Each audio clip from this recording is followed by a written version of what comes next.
Welcome. We are Centre for World Understanding, an education platform built off the back of CSPII.org, a political Islam research and education organisation. Our presentation is Islamic Studies, Victorian High Schools. Now, what's left out leaves advisors, influencers with an inaccurate and incomplete understanding of Islam and the consequences of this.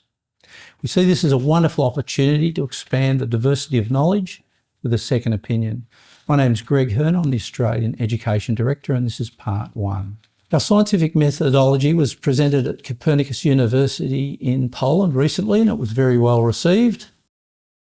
The focus Year 12, as I suggested, the source of information was from the State Government of Victoria, Department of Education and the Curriculum Assessment Authority, who were very helpful in providing us with the information we needed for our research. The focus Year 12, text and traditions, you might know that as religious education, and the focus Islam, study material, the Koran. So the study material, the Quran since 2003 has been the Taqwuddin, or the meaning of Al-Quran by Muhammad Farooq Azam Malik. They tell me it's a very good translation, though it does draw focus on the peace, non-violent and tolerant components of the Quran. After 9/11, 2001, there was a great need for a deep dive into the study of Islam. This was 2001. 2002 was preparation and kick-off 2003. How we got involved? A couple of years ago, a young school teacher in the northern suburbs of Melbourne brought in a picture of Muhammad into class. The idea was to have a conversation around freedom of speech, I believe. However, under Sharia, blasphemy, which is the picture of Muhammad, is a greater crime than killing. So it's very serious, more serious than what we might otherwise imagine. There was a young girl in class who was offended and complained to her parents, who were offended and complained to the mosque, who were offended and complained to the Victorian Department of Education and the media. Our action was service and research and education. Why did it happen? What's the problem? How does this work? And how can we make it not happen again? We approached the Department of Education for a meeting. They said, yes, no problems, come along. We presented the education and our research, and they said, good idea, but no thank you. And I said, well, what's the problem? And they said the department has good relations with the Islamic organisation of, the Federation of, the Council of. If they get a sense that they're being second-guessed or undermined, that could jeopardise the relationship. That could rock the boat. So our action, we saw that as a red flag. Our reaction was that we would go through the study and exam material on Islam, and an opportunity came to pose a very important question to a person high up and associated with the Education Department. Should a second opinion be sought? Every department or every body should be held accountable. No one or nobody should be free from scrutiny. A second opinion, absolutely. From that, we were asked to provide a snapshot of the exams and the study material, and importantly, what are our concerns? Why is this important? So this presentation is built off the back of that research. So the report took a year and raised many more questions as we progressed. And I want to give you a taste from before school, through university, into the careers, to show you that our research is not an aberration and that the problem is ingrained and systemic. The key messages: the course material on Islam largely excludes 64% of the text, which is about the non-Muslim. An accurate understanding of the Quran and the Sunnah is Muhammad's perfect life and perfect example, and the representation of the non-Muslim in the course is crucial. The course material identifies that Islam has many branches of knowledge outside of religious studies. So religion may not be questioned, but political regulation and law directed against the non-Muslim community needs to be scrutinised and clearly understood. My book, The Quran, is a children's cartoon book. It has adult text, and there's a learn there for the parents as well. And it was available through mosques. The Quran for kids to be read by mums and dads. First up, the Holy Koran is a sign and a sample example that shows the kindness of Allah to mankind in this world. It's a present from the President of Religious Affairs of the Turkish Republic. It's not to be sold, it's to be given away free. This is not a private publishing house, this is a government publication. By its distribution, it's systemic. By its language, it's worldwide. The children's book, the Koran, is represented as peace, love and tolerance. Moving on from that, moving on from the children's book is a sign. Sign's written in Farsi, which is a Persian language. We're not really sure what it says at the moment, but it takes pride of place in an esteemed mosque. On the face of it, we think it looks quite beautiful in a rustic kind of way, but the context and interpretation of the Koran between the Koran for kids and the Koran for grown-ups can look very different. The Koran for adults. Warfare is ordained for you, kill them where you find them, wage war on the idolaters, and those with Muhammad are hard against the disbelievers. The picture from Efsahan, Iran, is in the Imam Mosque on Grand Imam Square. It reads, "Death to Israel," and it's not so beautiful 17 years ago when this documentary was done, and it's not so beautiful today. So violence or kindness, how and when is violence prescribed and followed? How does the violence become relevant to the non-Muslim atheist, Christian, Hindu, Sikh, Buddha, or Jew? Which is right, which is wrong? There's a confusing question, and there's a contradiction, a duality in the language that's not easily understood by the Western mindset. A second opinion will reveal the contradiction and the duality so that it can be recognised and it can be clearly understood. This is from the VCAA website. It's a bit of a discussion about the different types of religions, and this one specifically dealing with Islam. The Muslim are expected to maintain good relations with people of all faiths and atheists based on the concepts of mutual respect, justice, and shared responsibility to one another and the natural world. The life of Muhammad is considered the best example of how to live according to the Quran. Some teacher notes on the subject of the Quran. The Quran, the focus is on the non-violent, socially conscious aspects of Islam. And there are references to the Quran material. But there's no walking past the troubles that we hear about in Asia, Africa and the Middle East.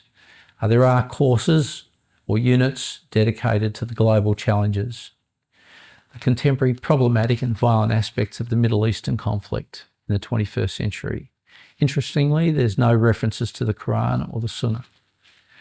So there's a detachment or separation of aspects of Islam.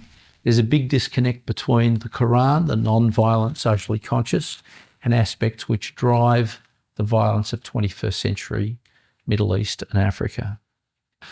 So the snapshot of the text and traditions exams, interestingly, the same format for 21 years, which made it easy, had the same tenor, the same study material, and a consistent flavour throughout the 21 years. There's 210 questions, 10 questions per year. So what we did, we reviewed all the study material and exam material for 21 years. We reviewed 210 questions all up, and we took each question and moved them into one of three categories. The first category were questions that were irrelevant to the non-Islamic society. Getting to heaven, biblical characters, Musa, Isa, Noah, Ibrahim. From the Bible, similar names in the Quran, stories also similar, but they're irrelevant to non-Islamic society. Some secondary aspects touch on non-violent questions that may have relevance to the non-Muslim. For example, believers are the best of people, but by omission, non-believers are not the best of people. There are also questions about what to eat, what not to drink, lending money, volume of one's speech, are other examples of questions that found their way into category 2. The third category is Allah's prescriptive violent jihad against the non-Muslim. Fight jihad, including war, against the non-believer until he submits. An example of Texts and Traditions, questions from 2019. I'd like to ask you, are they relevant to Islam, and what are the implications for the non-believer? First question is about Miriam, daughter of Imran, the sister of Moses and Aaron. Pre-Islam history, thousands of years pre-Islam.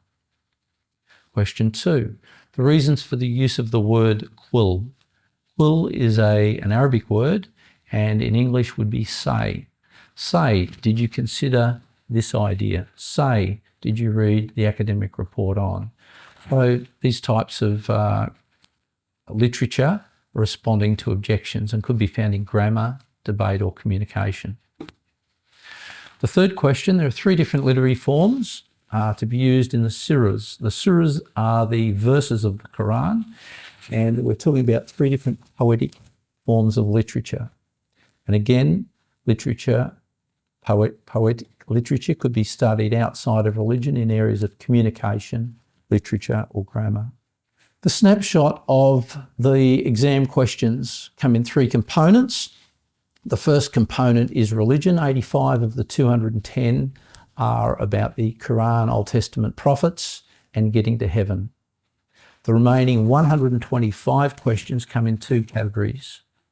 125 questions include aspects of law, finance, politics, charity, marriage, divorce, violent military prescribed activities, and these are political. They're political because they impact on other people, but they're studied under the protective umbrella of religious and social education.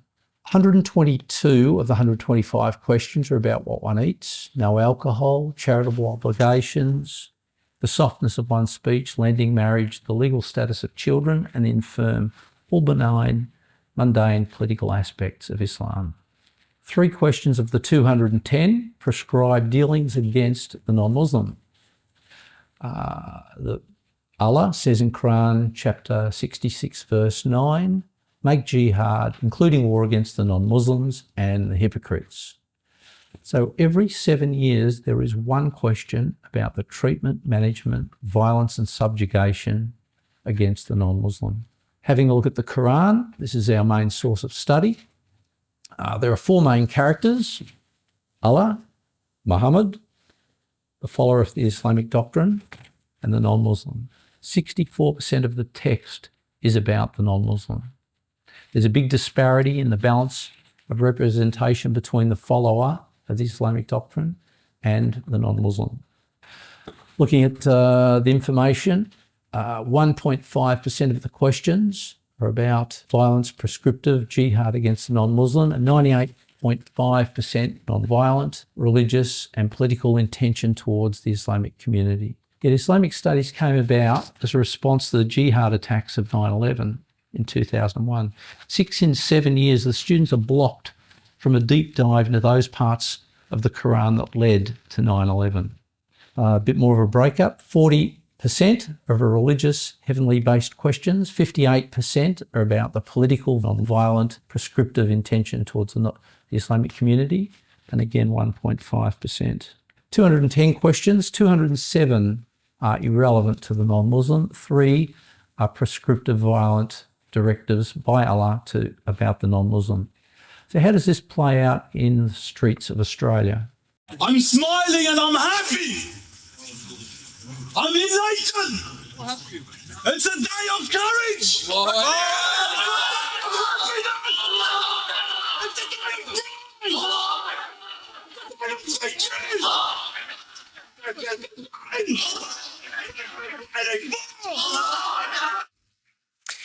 This preacher, this Muslim imam, is Ibrahim Dardoon. And here he is at a recent iftar dinner this year with the Prime Minister.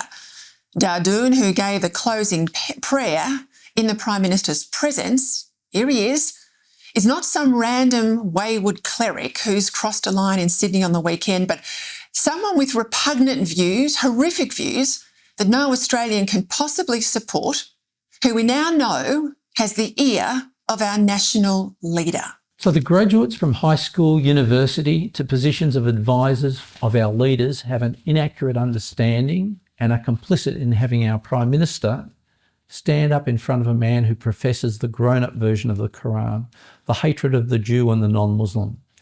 Our Prime Minister has been given inaccurate understanding of the Islamic doctrine by his advisors. Now, he can only know, or expected to know, 100% of what he's been told, but 0% of what he's not been told. And this is an education opportunity to identify and fix. So what's our concerns? There are many verses in the Quran that speak of the treatment, management and subjugation of the non-Muslim. Therefore, it's not limited to religion. The Quran deals with the various branches of knowledge, such as political science, law, education, family matters, economics, military, national security, and history, and therefore is not limited to religion and social education. 1 in every 7 years is specific to the non-Muslim, 1 question in 7 years. Text and Traditions fails to highlight that Islam is more than a religion. It's a civilizational system with its own political ideology, political Islam. Political Islam is against Australia's constitution. Political Islam is against Australia's law. And political Islam is against Australia's fundamental principles and also against the Universal Declaration of Human Rights. Over 21 years, graduates have been influenced by an incomplete and inaccurate understanding of the Quran and the Sunnah as it pertains to the non-Muslim. Political Islam has been presented as a dove of peace since 9/11. Non-Muslims are charged with advising government portfolios and private industry on the political aspects of Islam are compromised, and they're compromised due to this lack of full awareness and an inaccurate education on Islam's core political doctrine. The students are now in their 40s and they're gaining in influential roles within government and private industry with an inaccurate understanding. And I can imagine that their managers who are in their 50s and 60s, whose schooling bypassed this, are looking to their 40-something influencers and saying, or advisors, and saying, have we missed anything? It's all right, isn't it? And the 40-somethings are saying, everything we learned at university and school indicates everything's okay. So when government influencers and industry leaders are asked, and I've met with education leaders, religious leaders, politicians, and counter-terrorism, we always work into the conversation. Have you read? Do you understand the Quran? The consistent reply is it's difficult, confusing, and contradictory. This results in advice being outsourced to the Islamic monopoly. I go back to our global team and we have an operations report. And in the operations report, we talk about the good, the bad, and the ugly, what happened. And these words come up: difficult, confusing, contradictory. Hands go up from Canada, Russia, Austria. We've heard these words too. It seems like the political leaders, the managers, all have the same words, have all learnt that it is difficult, confusing, and contradictory. Political aspects of Islam will have an ever-increasing influence on Australia going forward. It's therefore paramount that the difficult becomes easy, the confusing becomes clear, and the duality of contradictions is recognised and understood. So are non-Muslim students taught that 64% of the Quran is about them? Non-Muslims in the Quran can be treated with courtesy. Non-Muslims can be mocked, disgraced, punished, deceived, plotted against, terrorised, made war on, beheaded, mutilated, annihilated, deceived, killed, crucified and murdered. You may recall VCAA on their website said the life of Muhammad is considered the best example of how to live according to the Quran. Allah in the Quran says Muhammad is indeed the best example for all to follow. How do we learn about Muhammad? Well, we go to his biography, it's called the Sirah. We go to the stories and traditions of Muhammad and Islam. It's called the Hadith. 81% and 37% of these books are about the non-Muslim. We call these books the Trilogy, and the Trilogy, or the total doctrine of the Trilogy, 51% of the text is about the non-Muslim. So graduates into influential roles move from high school to university, and university in careers, finance, politics, national security, defence, food, law, health services, social services, etc. 5 weeks ago, healthcare services was not on this list. Never in my wildest dreams could I ever imagined the threat of violent jihad and promise of death on patients in the most vulnerable state, in bed, in a hospital, could possibly be real. And I look back to my sister. My sister came home from her first day as a nurse at Royal Children's Hospital in Melbourne. My dad sat at the top of the table as proud as I'd ever seen him, and he talked about the different professions, doctors, accountants, businessmen, and he talked about nursing. It's a very highly esteemed profession in his eyes. And then he talked about the money. Doctors and the lawyers and the accountants get a lot of money. The nurses not so much. But then he switched the conversation to the vocation of the nurse. Her work is about love and care. And I thought, yeah, that's right. When I saw the promises of death on the non-Muslim from the New South Wales nurses with threats were made in such a clear, cold, calculated and calm voices. The hatred of the non-Muslim came from a very core of political Islamic doctrine. Jihad has worked its way into healthcare systems and not just in New South Wales. Healthcare workers supporting Palestine and Hamas from the river to the sea. It's not foreign to me. I went to a pro-Palestinian march 6 months ago and I saw healthcare workers' unions speaking out, professing support for Palestine and Hamas. At the time, I couldn't grasp in my mind where this would lead to. Where does it come from? Here's a verse of the Koran, chapter 489. Slay them where you find them. Take not yourselves, any one of them, as friend or helper. Examples come through into the media and professional healthcare services. The goal of political Islam is peace. Chapter 293, fight them until all worship is for Allah. Then stop. But fight them can be jihad through violence, but it can also be through the pen, law, finance, bribery, compromise. It could be implied terror. Through an inaccurate education, journalists are influenced on how to report on Islam and the followers of the Islamic doctrine. Laws are shifted and changed. We talk about hate speech laws in Victoria. Finance and money is diverted and Western security is jeopardised. Now, there's a very narrow and fragile wedge of expertise outside of the Islamic monopoly. They're also very wide and influential mechanism resulting in inaccurate and incomplete understanding through education. The scope of the study course, this study course that we've reviewed, was to give a deep dive into the doctrine which led to 9/11, but it's been replaced. And it's been replaced by, if they get a sense that they're being second-guessed, it could jeopardise the relationship. It could rock the boat. The foundation of Sharia is Muhammad's perfect example, but it's also the Quran, Allah's perfect word. 1.5% of the questions through 21 years are about the non-Muslim and certainly been overlooked.